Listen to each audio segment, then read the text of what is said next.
चलिए, पिछले क्लास में हमने क्वेश्चन नंबर 50 तक हमने डिस्कस किया था। अब क्वेश्चन नंबर 51 को हम लोग देखते हैं। क्वेश्चन नंबर 51 क्या है कि मोहम्मद मोहम्मद बिन तुगलक दिल्ली छोड़ने के बाद 2 वर्षों तक स्वर्ग नगरी नामक शिविर में रहा था। बिल्कुल रहा था वो। और उस समय दिल्ली में प्लेग से बर्बाद हो गया था दिल्ली। तो इसमें बहुत सारे लोग मारे गए थे। तो ये एसेसन और रीज़न में दिया हुआ था, तो ये दोनों सही था।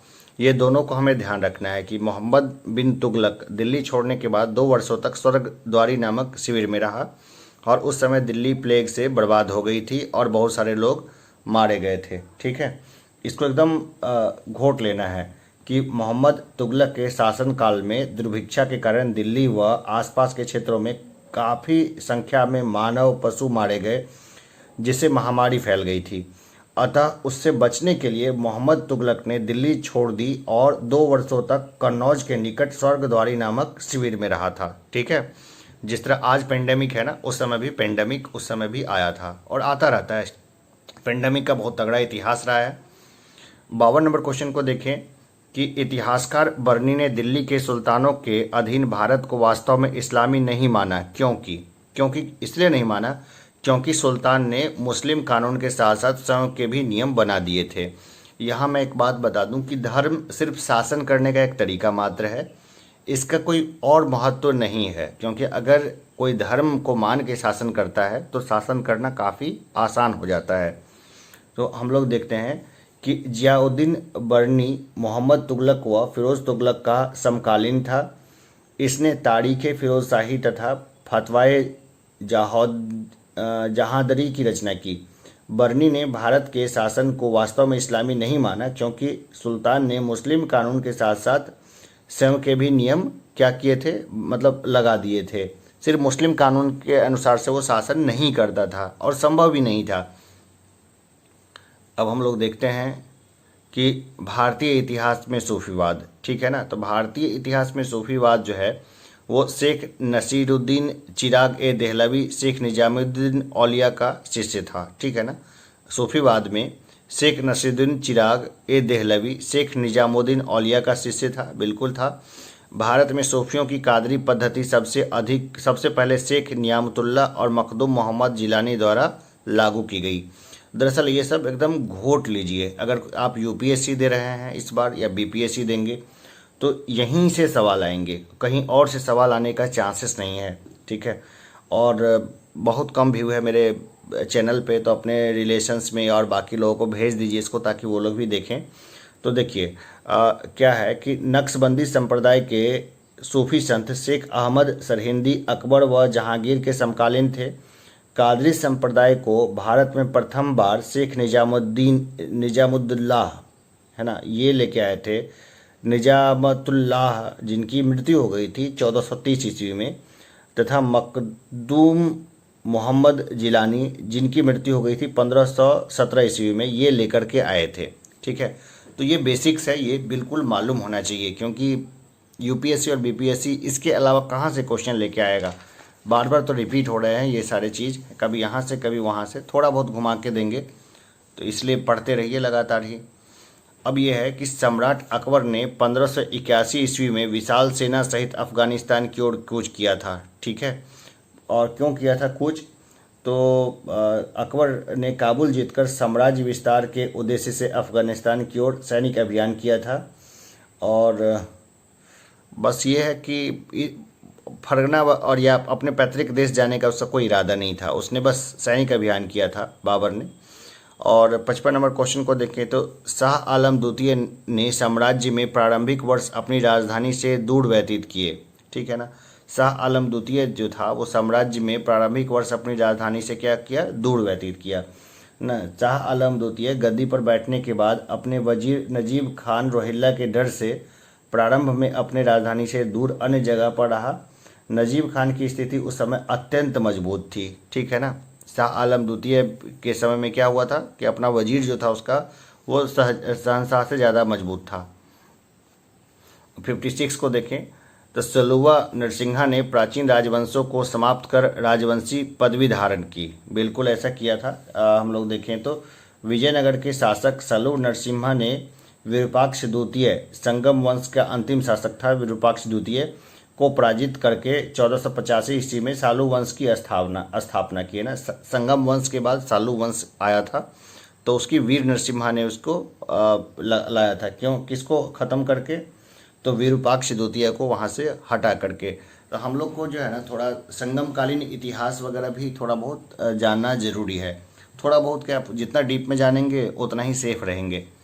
57 नंबर क्वेश्चन है, मुगल साम्राज्य के पतन के बाद मराठे समर्थ देशीय शक्ति के रूप में उभरकर सामने आए थे। ठीक है ना। तो ये 57 नंबर को देखें हम लोग, तो मुगल शासन के पतन के पश्चात भारत में मराठे सर्वाधिक समर्थ देशीय शक्ति के रूप में उभरकर सामने आए। सर्वप्रथम संयुक्त भारत देश की स्पष्ट संकल्पना मराठों ने नहीं की, बल्कि यह प्राचीन भारत में बनी थी। ठीक है ना। समस्त भारत देश की संकल्पना मराठों का देन नहीं था, जैसे कि सिनेमा वगैरह में दिखाया गया अखंड भारत वगैरह, वो सिनेमा तक ही है। आप सिनेमा में जो है ना वो इतिहास नहीं ढूंढ सकते हैं। 58 नंबर क्वेश्चन के ऊपर आते हैं। बाबर को भारत पर आक्रमण करने के लिए आमंत्रित करने वालों में आलम खान इब्राहिम लोदी का संबंधी था तथा वह दिल्ली के राज सिंहासन का दावेदार था। बिल्कुल है ना, ऐसा था। आलम खान जो बाबर को बुलाने के लिए गया था ना, वो क्या था, आलम खान इब्राहिम लोदी का संबंधी था और दिल्ली के राज सिंहासन का दावेदार भी था। तो देखिए क्या है ना कि गोतियाई झगड़ा जो है वो बहुत पुराने समय से चला आ रहा है। तो गोतियाई झगड़ा ही था ये, देहाती झगड़े में। तो आलम खान ने दौलत खान लोदी के साथ मिलकर बाबर को भारत पर आक्रमण करने के लिए आमंत्रित किया था।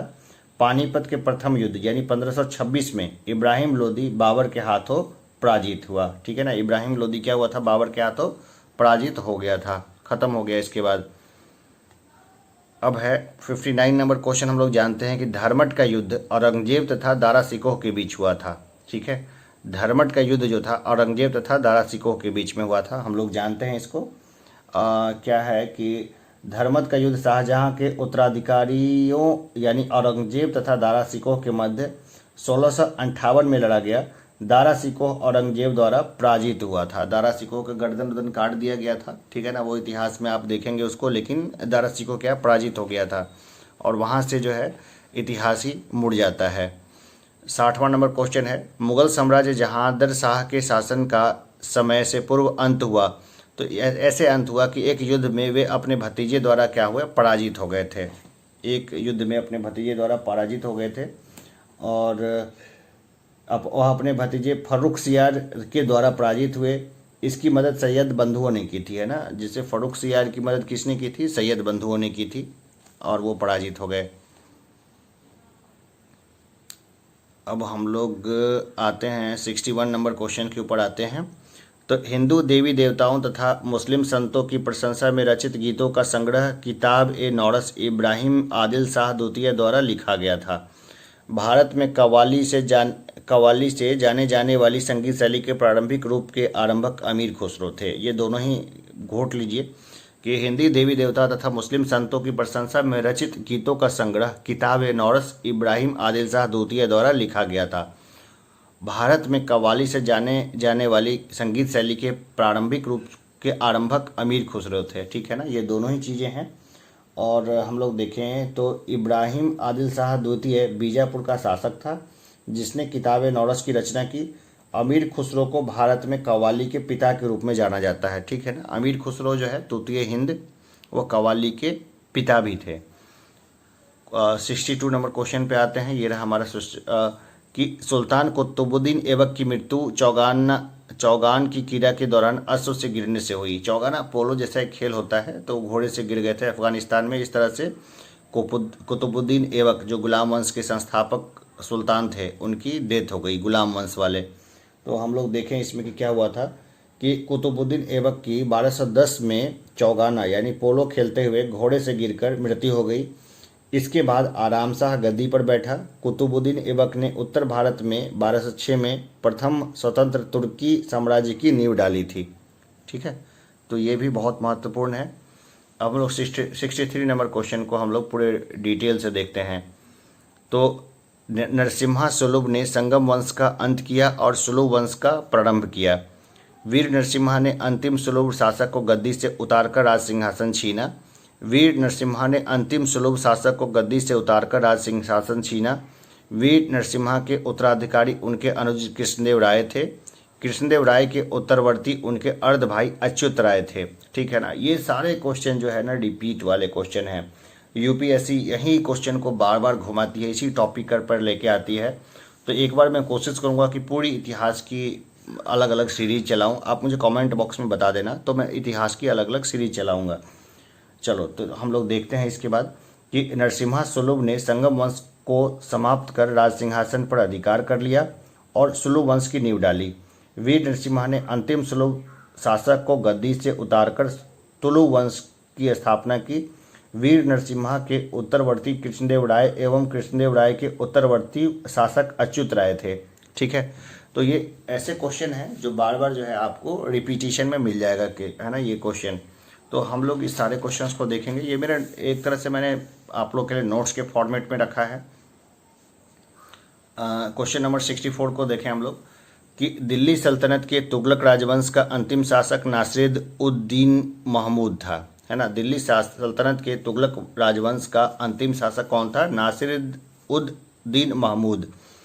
तो हम लोग इसमें देखते हैं कि तुगलक वंश की स्थापना गयासुद्दीन तुगलक ने 1320 ईस्वी में की। नासिरुद्दीन महमूद जो 1395 से 1412 तक है, तुगलक वंश का अंतिम शासक था। ठीक है, ये क्या था? तुगलक वंश का अंतिम शासक था और 65 नंबर के ऊपर देखें हम लोग कि अहमदनगर के निजाम शाही वंश का अंत हुआ। तो अहमदनगर को मुगल साम्राज्य में मिलाकर हुसैन शाह को आजीवन कारावास दिया गया। जिद करके औरंगजेब ने अपने में उसको मिला लिया था। तो हम लोग देखते हैं कि निजाम शाह वंश के मलिक मोहम्मद ने 1498 ईस्वी में अहमदनगर की स्थापना की थी। शाहजहां ने 1633 में इसे मुगल साम्राज्य में मिला लिया। ठीक है ना, तो निजाम शाह वंश के मलिक अहमद ने 1498 ईस्वी में अहमदनगर की स्थापना की थी और शाहजहां ने 1633 में इसे मुगल साम्राज्य में क्या किया? मिला लिया था। और माफ़ करना, इसमें औरंगजेब का उतना रोल नहीं था जितना शाहजहां का था। अंतिम में जो जीता वही विजेता। 66 नंबर क्वेश्चन के ऊपर हम लोग आते हैं। तो सिख गुरुओं से संबंधित महत्वपूर्ण कथन है। गुरु अर्जुन देव सिखों के गुरु रामदास के पश्चात बने और गुरु अर्जुन देव ने सिखों को अपनी लिपि गुरुमुखी दी, है ना। ये दोनों स्टेटमेंट बहुत खास है। मैंने सिर्फ सही स्टेटमेंट को लिया है ताकि आप कंफ्यूज ना हो और इस वीडियो को बार बार सुन के एकदम वैतरणी को पार लगा लें। बीपीएससी हो या यूपीएससी हो, ये नोट्स आपके बहुत काम आने वाले हैं। तो सिख गुरुओं से संबंधित महत्वपूर्ण कथन है कि गुरु अर्जुन देव सिखों के गुरु रामदास के पश्चात बने। ठीक है, गुरु अर्जुन देव ने सिखों को अपनी लिपि गुरुमुखी दी। ठीक है, ये दोनों ही सही बात है। तो हम लोग देखते हैं कि बंदा बहादुर को गुरु गोविंद सिंह ने सिखों की सेना का प्रमुख नियुक्त किया। रामदास के पश्चात गुरु अर्जुन देव हुए जिनकी सिखों को गुरुमुखी लिपि दी। ठीक है, अब हम लोग कुछ एक्स्ट्रा नॉलेज को लेके चलते हैं, तो ये सब जरूरी है जानना। 67 नंबर क्वेश्चन के ऊपर आते हैं कि ओंकारवाट मंदिर की प्रारंभिक अभिकल्पना तथा निर्माण सूर्यवर्मन के राज्यकाल के दौरान हुई थी, है ना। ओंकारवाट का मंदिर कहाँ है मुझे कमेंट बॉक्स में बताएं। बहुत सिंपल है, अगर आप यूपीएससी की तैयारी करते हैं तो ये सब चीज़ें बिल्कुल आपको याद होगी। तो 67 नंबर क्वेश्चन को देखें तो ओंकारवाट का मंदिर जो है वो हिंदू देवता विष्णु को समर्पित है। इसका निर्माण सूर्यवर्मन द्वितीय के राज्यकाल में प्रारंभ हुआ। यह विश्व की सबसे बड़ी धार्मिक इमारत है। सिर्फ मंदिर ही नहीं है, विश्व की सबसे बड़ी धार्मिक इमारत है ओंकारवाट का मंदिर। भारत में तो नहीं है, कहाँ पर है ये मुझे बताना है। कई बार मैं बोलता हूँ कि भारत की जो कल्चर है वो इम्पोर्टेड है, यहाँ के भगवान यहाँ के नहीं है, बाहर से आए हैं, तो लोग बहुत चिढ़ जाते हैं। ठीक है ना, तो खैर हमारा काम जो है वो आपस में उलझना नहीं है। 68 नंबर क्वेश्चन को हम लोग देखें। जब राजा वोडियार ने मैसूर राज्य की स्थापना की तब विजयनगर साम्राज्य का शासक था, तो ये था वेंकट द्वितीय। जब राजा वोडियार ने मैसूर राज्य की स्थापना की तब विजयनगर साम्राज्य का शासक था, तो ये था वेंकट द्वितीय। ठीक है, हम लोग देखते हैं कि राजा वाडियार ने 1612 ईस्वी में मैसूर राज्य की स्थापना की। इनके समकालीन विजयनगर का साम्राज्य था वेंकट द्वितीय। ठीक है, क्लियर है। अब 69 नंबर क्वेश्चन के ऊपर हम लोग आते हैं। वर्ष 1613 ईस्वी में अंग्रेजी ईस्ट इंडिया कंपनी को एक कारखाना सूरत में स्थापित करने की अनुमति मिली। ठीक है, वर्ष 1613 में अंग्रेजी ईस्ट इंडिया कंपनी को एक कारखाना सूरत में स्थापित करने की अनुमति मिली। हम लोग देखते हैं कि 1613 ईस्वी में ब्रिटिश ईस्ट इंडिया कंपनी को सूरत में एक कारखाना स्थापित करने की अनुमति मिली। इस समय मुगल शासक जहांगीर था। इस समय मुगल शासक क्या था? जहांगीर था। मैं एक ही स्टेटमेंट को बार बार इसलिए बोलता हूं ताकि आपको बस भूले नहीं और एग्जाम में आप बहुत अच्छा परफॉर्म करके आएँ। चलिए 70 नंबर पे देखें हम लोग। तो मोहम्मद बिन तुगलक ने एक नया स्वर्ग सिक्का जारी किया जो इब्न बतूता द्वारा दिनार कहलाया। ठीक है, स्वर्ण सिक्का है, स्वर्ग नहीं है, ये स्वर्ण सिक्का है। मोहम्मद बिन तुगलक ने एक स्वर्ण सिक्का जारी किया जो इब्न बतूता द्वारा दिनार कहलाया। ठीक है, तो हम लोग देखते हैं इसको कि दिनार क्यों कहलाया भाई ये। तो मोहम्मद बिन तुगलक ने अपने जीवन में कई प्रयोग किए। इसी के तहत उसने सांकेतिक मुद्रा जारी करने के लिए कांसे के सिक्कों का प्रचलन प्रारंभ किया। ये इसकी घोर असफल योजनाओं में से एक थी। ठीक है ना, बहुत घोर असफल योजना थी। कारण क्या था इसका कि सबकी वैल्यू बराबर रख दी थी ना, और रेगुलेट करने के लिए कोई रिजर्व बैंक जैसा संस्था नहीं था। तो सारे सोने के सिक्के जनता के पास चले गए और तांबे और बाकी सिक्के वो राजा के पास रह गए। हम लोग 71 नंबर क्वेश्चन को हम लोग देखें तो दिल्ली की गद्दी पर अफगान शासकों का सही कालानुक्रम होता है। तो सबसे पहले बहलोल खान लोदी था, फिर सिकंदर शाह, फिर इब्राहिम लोदी, है ना। बहलोल खान लोदी, सिकंदर शाह लोदी और इब्राहिम लोदी। ठीक है, ये जो है इसका सही कालानुक्रम है। तो बहलोल लोदी क्या था? तो 1451 से लेके 1489 तक था, है ना। हम लोग इसको देखें कि बहलोल लोदी, ठीक है ना, बहलोल लोदी कब तक था ये? बहलोल लोदी था 1451 से लेकर के 1489 तक था। ठीक है ना। सिकंदर शाह का काम कब तक था? सिकंदर शाह था 1489 से लेकर के 1517 तक था ये, है ना। और इब्राहिम लोदी कब तक था? 1517 से लेकर के कब तक था? 1526 तक। अब क्या है कि भक्त तुकाराम समकालीन थे। तो किसके समकालीन थे? तो वो जहांगीर के समकालीन थे। तो तुकाराम का जो समय था ना वो 1608 से 1650 था। जो मराठा भक्त संत तथा कृष्ण के अनुयायी थे, ये दो मुगल शासकों के समकालीन थे। जैसे जहांगीर जो 1605 से लेकर 1627 तक रहा था, और शाहजहां जो कि 1627 से लेके 1657 तक था। ये दोनों के ही समकालीन थे। और हम लोग फिर 73 नंबर क्वेश्चन को देखते हैं कि भारत के इतिहास के संदर्भ में अब्दुल हमीद लाहौरी कौन थे? तो शाहजहां के शासन का एक राजकीय इतिहासकार थे। ठीक है, तो अब्दुल हमीद लाहौरी एक यात्री था जो शाहजहां के शासन में भारत आया, जिसने शाहजहां ने राजकीय इतिहासकार नियुक्त किया। इसने बादशाह नामा पुस्तक की रचना की जिसमें शाहजहां के काल का विवरण है। ठीक है, ये कौन है? अब्दुल हमीद लाहौरी। तो कई बार ये पूछ सकता है, कई बार कहीं से भी घुमा के पूछे, तो हमने सारे कॉन्सेप्ट को देख लिया है 73 नंबर क्वेश्चन में। 74 को हम लोग देखें कि प्रसिद्ध विजय विट्ठल मंदिर जिसके 56 तक्षित स्तंभ संगीतमय स्वर म्यूजिकल नोट्स निकालते हैं अवस्थित हैं। तो ये अवस्थित है कहाँ पर? तो हम्पी में। विजयनगर साम्राज्य की राजधानी थी हम्पी, ये वहाँ अवस्थित हैं। 74 नंबर क्वेश्चन को देखें तो विजय विट्ठल मंदिर हम्पी में अवस्थित है जो विजयनगर साम्राज्य की राजधानी थी।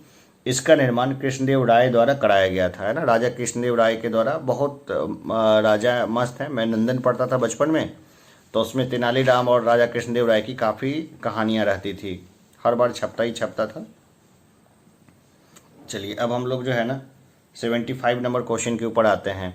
तो जहांगीर जो मुगल सम्राट थे के काल में ईस्ट इंडिया कंपनी ने भारत में अपना सर्वप्रथम कारखाना स्थापित किया, है ना। जहांगीर के काल में किया था।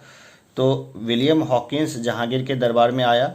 इसने जहांगीर से सूरत यानी 1613 में फैक्ट्री खोलने की अनुमति प्राप्त कर ली थी। ठीक है, 76 नंबर क्वेश्चन को देखते हैं। प्रसिद्ध विरूपाक्ष मंदिर है, तो यह है हम्पी में। विरूपाक्ष मंदिर कहाँ है? हम्पी में। विजयनगर साम्राज्य की राजधानी रही है हम्पी। 77 नंबर पे आए तो अंग्रेजों ने जहांगीर की मदद से सूरत में अपनी फैक्ट्री स्थापित की थी। बिल्कुल देखिए क्वेश्चन कैसे रिपीट हो रहे हैं एकदम धड़ल्ले से। ये सब जो है 12-15 साल के क्वेश्चन हैं। तो इंग्लैंड के राजा जेम्स प्रथम ने विलियम हॉकिंस को जहांगीर के दरबार में कारखाना खोलने की अनुमति प्राप्त करने के उद्देश्य से भेजा था। तो यहाँ पे एक नई जानकारी है कि उस समय इंग्लैंड का राजा कौन था? तो वो जेम्स प्रथम था। तो क्वेश्चन कैसे भी घूम के है आपको मालूम होना चाहिए। जेम्स प्रथम ने भेजा था, है ना। पूछ सकते हैं कई बार कि किसने भेजा था? जेम्स प्रथम ने भेजा था। 78 नंबर क्वेश्चन के ऊपर आ जाए तो नागार्जुन भक्ति आंदोलन के प्रस्तावक नहीं थे, ठीक है ना।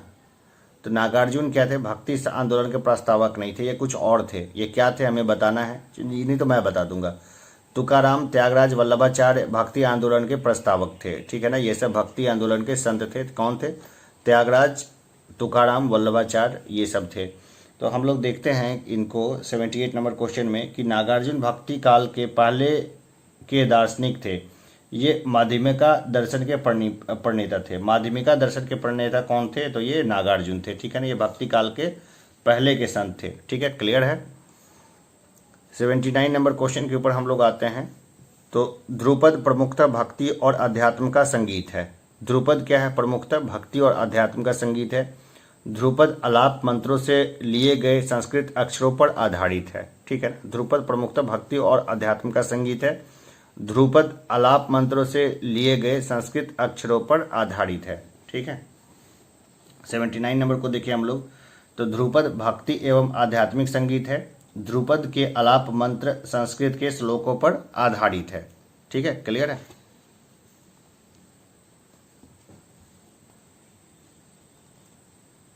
अब 80 नंबर क्वेश्चन के ऊपर हम लोग आते हैं।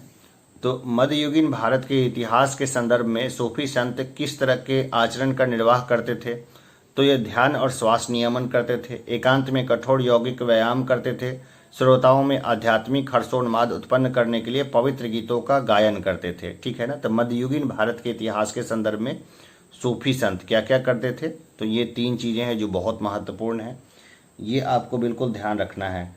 तो ये 3 चीज़ें जो है ना, ध्यान और श्वास नियमन करते थे, एकांत में कठोर यौगिक व्यायाम और श्रोताओं में आध्यात्मिक हर्षोन्माद उत्पन्न करने के लिए पवित्र गीतों का गायन, ये 3 चीज़ें हैं, ठीक है ना। ये करते थे सूफी संत। तो संत बनना जो है ये संसार से पलायन नहीं है। 81 नंबर है। गुरु नानक उस समय उपदेश देते थे जब लोधी वंश का पतन हुआ और बाबर सत्तारूढ़ हुआ था, ठीक है ना। उस समय क्या है, गुरु नानक अपना प्रवचन दे रहे थे उस समय में। तो हम लोग देखिए, गुरु नानक देव का जन्म 1469 में हुआ था। बाबर ने इब्राहिम लोदी को 1526 में पानीपत के तृतीय युद्ध में परास्त किया था। तब नानक सिख धर्म के प्रचार के लिए विभिन्न जगहों पर यात्रा कर रहे थे। उस समय बाबर ने मुगल साम्राज्य की स्थापना की। बाबर की मुलाकात गुरु नानक देव से किसी यात्रा के दौरान हुई थी, ठीक है। तो क्लियर नहीं है, लेकिन किसी यात्रा के दौरान हुई थी। 82 नंबर का जो क्वेश्चन है उसको देखते हैं। सांख्य की मान्यता है कि आत्मज्ञान ही मोक्ष की ओर ले जाता है, ना कि कोई ब्रह्म प्रभाव अथवा कारक, ठीक है ना। ये भी बहुत अच्छा है। तो हम लोग देखिए, सांख्य योग यह मानते हैं कि आत्मज्ञान ही मोक्ष की ओर ले जाता है। भारत के अन्य दार्शनिक विचार भी सांख्य योग के उस विचार को अपनाए हैं। सांख्य योग पुनर्जन्म में भी विश्वास रखते हैं। सांख्य दर्शन का कहना है कि प्रत्येक पुरुष भोग और आय वर्ग का अनुभव करता है और तब तक जन्म लेता है जब तक कैवल्य की प्राप्ति न हो। 83 नंबर क्वेश्चन पे हम लोग आए।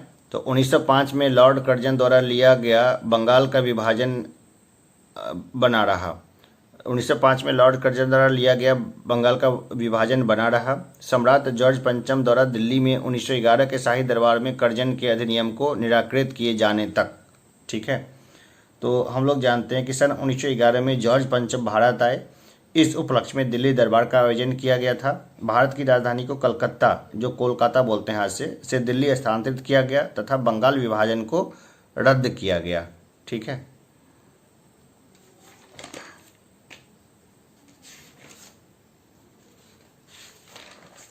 तो 84 नंबर क्वेश्चन कुछ खास नहीं था, तो इसलिए हमने उसको हटा दिया है। 85 पर आते हैं सीधा ही। फतेहपुर सीकरी का इबादत खाना था, तो वह भवन जिसमें विभिन्न धर्मों के विद्वानों के साथ अकबर चर्चा करता था, है ना। फतेहपुर सीकरी में इसलिए था वो। तो फतेहपुर सीकरी का इबादत खाना वह भवन था जिसमें विभिन्न धर्मों के विद्वान के साथ अकबर चर्चा करता था। यह चर्चा प्रत्येक बृहस्पतिवार को अकबर द्वारा उठाए गए धार्मिक मुद्दों पर होती थी, ठीक है ना। कब होती थी? प्रत्येक बृहस्पतिवार को। तो अगला जो है ना, यूपीएससी यही पूछेगा। 86 नंबर पे आते हैं। तो मध्यकालीन भारत में महत्तर और पट्टिकील पदनाम प्रयुक्त होते थे। तो ये होते थे ग्राम मुखिया के लिए, ठीक है ना। किसके लिए होते थे? तो ग्राम मुखिया के लिए। मध्ययुगीन भारत में महत्तर और पट्टिकील पदनाम ग्राम मुखिया के लिए प्रयुक्त होते थे, ठीक है, क्लियर है। 87 नंबर क्वेश्चन के ऊपर आते हैं। तो भारत में बाबर के आने के फलस्वरूप इस क्षेत्र में तैमूरी यानी तिमुरिंद राजवंश स्थापित हुआ। ठीक है, क्लियर है। तो भारतीय उपमहाद्वीप में बारूद का सर्वप्रथम प्रयोग वर्ष 1367 में बहमनी तथा विजयनगर साम्राज्य के बीच हुआ। युद्ध में किया गया था। आपस स्थापत्य कला में मेहराब एवं गुंबद का प्रयोग बाबर के भारत में आने से पूर्व दिल्ली सल्तनत में ही प्रारंभ हो गया था। ठीक है ना। तो कुछ बेसिक जानकारी है। 88 क्वेश्चन, हरिहर प्रथम ने कृष्णा नदी की सहायक नदी के दक्षिणी तट पर एक नए नगर की स्थापना की और उस देवता के प्रतिनिधि के रूप में अपने इस नए राज्य पर शासन करने का दायित्व लिया, जिसके बारे में माना जाता था कि कृष्णा नदी से दक्षिण की समस्त भूमि उस देवता की है। ठीक है। तो हम लोग देखते हैं कि विजयनगर साम्राज्य की स्थापना 1336 ईस्वी में हरिहर तथा बुक्का ने कृष्णा की सहायक तुंगभद्रा नदी के दक्षिणी तट पर की थी। धर्म का सहारा किस लिए लिया था? ताकि शासन करना आसान हो जाए।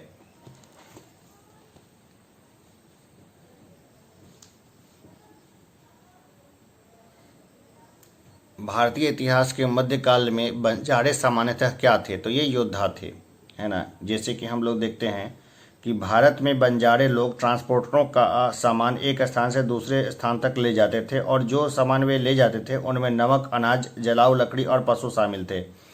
अतः बंजारे क्या थे? तो खानाबदोश व्यापारी थे। ठीक है ना। तो भारतीय इतिहास के मध्यकाल में बंजारे सामान्यतः क्या थे? सामान्यतः योद्धा थे, लड़ते तो थे ही वो, और साथ में क्या करते थे कि ट्रांसपोर्टर का काम करते थे, एक स्थान से दूसरे स्थान ले जाते थे, इसलिए खानाबदोश व्यापारी थे ये। 90 नंबर क्वेश्चन को देखें। सम्राट अशोक के राजादेशों का सबसे पहले विकूटन किसने किया है ना, डिकोड किसने किया? तो वो किया था जेम्स प्रिंसेप ने। ठीक है। तो 1837 में ब्रिटिश पुरातत्ववेत्ता और इतिहासकार जेम्स प्रिंसेप ने अशोक के शिलालेखों की व्याख्या की। प्रिंसेप के अभिलेख सिद्ध करते हैं कि राजा द्वारा जारी किए गए शिलालेखों की श्रृंखला थी, जिसमें राजा ने स्वयं को देवताओं का प्रिय राजा पियादासी कहा है। इसमें भी कई सारे टॉपिक्स हैं, कभी अशोक पे आएंगे तो बताएंगे। 91 नंबर क्वेश्चन पे आते हैं। मध्यकालीन भारत के आर्थिक, एक मिनट टर्न ऑन है ना। मध्यकालीन भारत के आर्थिक इतिहास के संदर्भ में शब्द अर्घट निरूपित करता है। तो ये अर्घट निरूपित करता है भूमि की सिंचाई के लिए प्रयुक्त जल चक्र को, यानी वाटर व्हील को। अर्घट कहा जाता था किसको? वाटर व्हील को। पारसी पहिया एक यांत्रिक पानी उठाने का उपकरण है और आमतौर पर बैले, भैंसों या ऊंट जैसे जानवरों के द्वारा संचालित किया जाता था। इसका उपयोग आमतौर पर खुले कुओं में पानी खींचने के लिए किया जाता है, आज भी किया जाता है। संस्कृत में अर्घट शब्द का प्रयोग प्राचीन ग्रंथों में पारसी पहिए के लिए किया जाता था और अर्घट दो शब्दों के योग से है। अर्घ का मतलब है स्योम यानी पहिए का डंडा और घट का मतलब है मटका। ठीक है ना। अर्घट को चले हम लोग तोड़ के देख लिया। 92 नंबर क्वेश्चन के ऊपर हम लोग आए। तो मध्यकालीन भारतीय सांस्कृतिक इतिहास में तमिल क्षेत्र से सिद्ध यानी सित्तर एकेश्वरवादी थे तथा मूर्ति पूजा की निंदा करते थे। कन्नड़ क्षेत्र के लिंगायत पुनर्जन्म के सिद्धांत पर प्रश्न चिन्ह लगाते थे तथा जाति अधिक्रम को अस्वीकार करते थे। तो ये दोनों ही चीज़ थी। आज भी लिंगायत को अलग धर्म का दर्जा दे दिया गया है। हम लोग इसको थोड़ा डिटेल में देख लेते हैं। 92 नंबर क्वेश्चन को। सिद्ध का मतलब होता है परिष्कृत, अद्वैतवादी पंथ है। सित्तर का तात्पर्य जादू टोना, रसायन शास्त्र और इसके साथ साथ जादू और अंधविश्वासी शक्तियों से है। लिंगायत का विश्वास था कि मौत पर भक्त भगवान शिव के साथ जुड़ जाता है और इस दुनिया में वापस नहीं लौटता है, इसलिए वे मृत शरीर को दफनाने के बजाय समारोहपूर्वक जला देते थे। उन्होंने जाति व्यवस्था की आलोचना की थी और पुनर्जन्म के विश्वास पर सवाल उठाए थे। लिंगायत ने कुछ प्रथाओं जैसे विधवा पुनर्विवाह और यौवन पश्चात विवाह को प्रोत्साहित किया था। ज्ञान की परंपरा में जो भी वचन लिखे गए उन्हें कन्नड़ में प्रस्तुत किया गया था। ठीक है। 93 नंबर क्वेश्चन के ऊपर आते हैं। विजयनगर के शासक कृष्णदेव की कराधान व्यवस्था में तो भूमि की गुणवत्ता के आधार पर भू राजस्व की दर नियत होती थी। ठीक है। तो हम लोग देखते हैं, थोड़ा डिटेल में इसको देख लेते हैं। कृष्णदेव के शासन में भूमि कर व्यवस्था की राजस्व का प्रमुख स्रोत था। उचित राजस्व के आकलन के लिए संपूर्ण भूमि को 4 भागों में विभाजित किया गया था। गीली भूमि, सूखी भूमि, बगीचे और जंगल। सरकार ने अन्य कर जैसे चराई कर, सीमा कर, बागवानी कर और विभिन्न उत्पादन पर उद्योग कर भी लगाए थे। पर्शियन राजदूत अब्दुल रजाकिन विजयनगर अदालत के द्वारा लिखे गए यात्रा वृत्तांत से दोनों कथन मतलब ये पता चलता है कि ये दोनों कथन सही है। दूसरा कथन ये है, कारखानों के निजी स्वामी एक औद्योगिक कर देते थे, है ना, ये दूसरा कथन है उसका, विजयनगर के साथ ही है ये। मैं इसको दोबारा पढ़ देता हूँ ताकि वो समस्या ना रहे कि विजयनगर के शासक कृष्णदेव राय की कराधान व्यवस्था में भूमि की गुणवत्ता के आधार पर भू राजस्व की दर नियत होती थी और साथ में क्या होता था, तो कारखानों के निजी स्वामी एक औद्योगिक कर देते थे। ये दोनों ही चीज़ थी। 94 के ऊपर आए। परंपरा, चलिहा साहिब उत्सव समुदाय, ये सिंधियों का है। ये परंपरा है चलिहा साहिब उत्सव और ये जो है किसका है, ये सिंधियों का है। ठीक है, तो हम लोग देखते हैं चलिहा सिंधियों द्वारा मनाया जाने वाला एक महत्वपूर्ण त्यौहार है जिसमें वे अपने आराध्य देव झूलेलाल की प्रार्थना करते हैं। नंद राज जात यात्रा उत्तराखंड में गढ़वाली और कुमायूनी लोगों का त्यौहार है। वाड़ी वड़कड़ी पैढ़रपुर महाराष्ट्र का एक त्यौहार है जो मराठों द्वारा मनाया जाता है। और 95 नंबर क्वेश्चन पे आते हैं, देखते हैं सूर्य मंदिरों के लिए विख्यात है, तो यह है अरसवल्ली। सूर्य मंदिरों के लिए क्या विख्यात है, यह है अरसवल्ली। तो अरसवल्ली सूर्य मंदिर आंध्र प्रदेश के उक्त स्थल पर अवस्थित है जिसका निर्माण 7वीं सदी में किया गया था। अमरकंटक एक पवित्र हिंदू धर्मस्थल है किंतु सूर्य मंदिर के लिए प्रसिद्ध नहीं है। ओंकारेश्वर भगवान शिव को समर्पित एक मंदिर है। देखिए इसका 2 ही पार्ट में मैंने इसको ख़त्म किया है। पहला पार्ट है ना, वो ऊपर आई बटन दिख रहा होगा ना, आई बटन पे क्लिक करना आप लोग, इस वीडियो के आई बटन पर, तो वो दिख जाएगा वो, तो वहाँ से उस वीडियो पे चले जाना। बाकी यूपीएससी के जो भी पेपर दे रहे हो ये सारे क्वेश्चन बहुत महत्वपूर्ण है, इसको कर लेना। हिंदी माध्यम से हो तो इसको पक्का ही घोटा लगा लेना, यहाँ से क्वेश्चन जरूर बन जाएंगे। एंशिएंट और मध्यकाल दोनों मैंने क्लियर कर रखे हैं। अब भाई पढ़ना तुम्हारा काम है, अब तुम जानो इसको। ठीक है, अभी के लिए इतना ही, धन्यवाद।